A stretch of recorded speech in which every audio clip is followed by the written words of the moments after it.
Hello students, welcome to class third. आज third class के बच्चों को चैप्टर 4 संगति का फल करवाने जा रही हूँ। इस कविता के कवि अयोध्या सिंह उपाध्याय हरिओद हैं। अयोध्या सिंह उपाध्याय जी का जन्म 15 अप्रैल 1865 को उत्तर प्रदेश के आजमगढ़ ज़िले के निज़ामाबाद स्थान में हुआ। इनकी माता का नाम रुक्मिणी देवी और पिताजी का नाम पंडित भोलानाथ उपाध्याय था।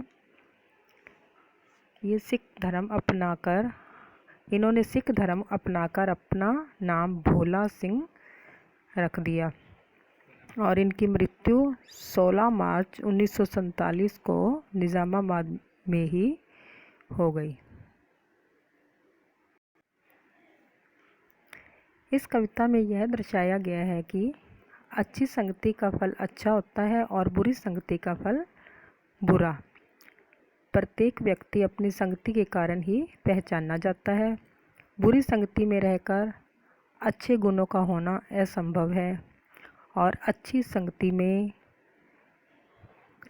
रहकर कुपत्र भी सुपत्र बन जाता है। सत्य को ही इस कविता में सशक्त रूप से स्थापित किया गया है। था गुलाब का पेड़ कहीं पर, फूल खिले थे उसमें सुंदर। किसी जगह पर गुलाब का एक पौधा था, उसमें गुलाब के सुंदर सुंदर फूल खिले थे। लड़का एक वहाँ पर आकर सूंगा ढेला एक उठाकर। एक लड़का वहाँ आता है और वह पौधे के नीचे पड़ा हुआ मिट्टी का ढेला उठाकर सूंघता है। महक रहा था ढेला ऐसा, ताज़ा फूल महकता जैसा। उसमें ऐसी खुशबू आ रही थी जैसे ताज़े गुलाब के फूल की आती है। फूल वहाँ पर झड़ते होंगे, उसके ऊपर पड़ते होंगे। उसके ऊपर गुलाब के फूल झड़कर गिरते होंगे, इसलिए उसमें गुलाब की खुशबू आ रही थी। इससे उसमें खुशबू आई, संगति का फल ऐसा भाई। यह संगति का ही फल था। यदि वह ढेला किसी और जगह पड़ा होता तो उसमें गुलाब के फूल की खुशबू कभी ना आती। यहीं से पता चलता है कि अच्छी संगति का फल अच्छा और बुरी चीज़ अच्छी संगति पाकर बुरी चीज़ भी अच्छी बन जाती है। शब्द अर्थ है इसके।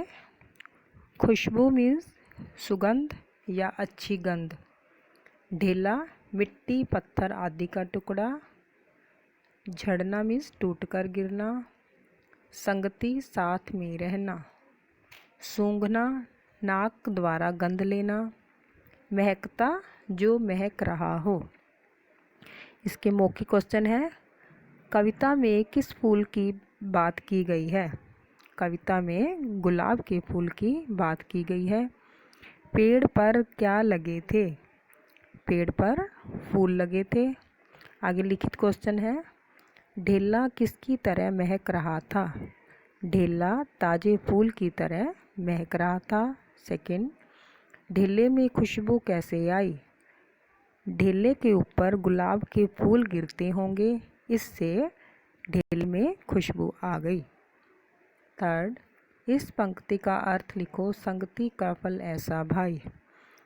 इसका अर्थ है कि निर्जीव वस्तुएं तक संगति के कारण अच्छी या बुरी बन जाती है, अतः हमें अच्छी संगति करनी चाहिए। Thank you.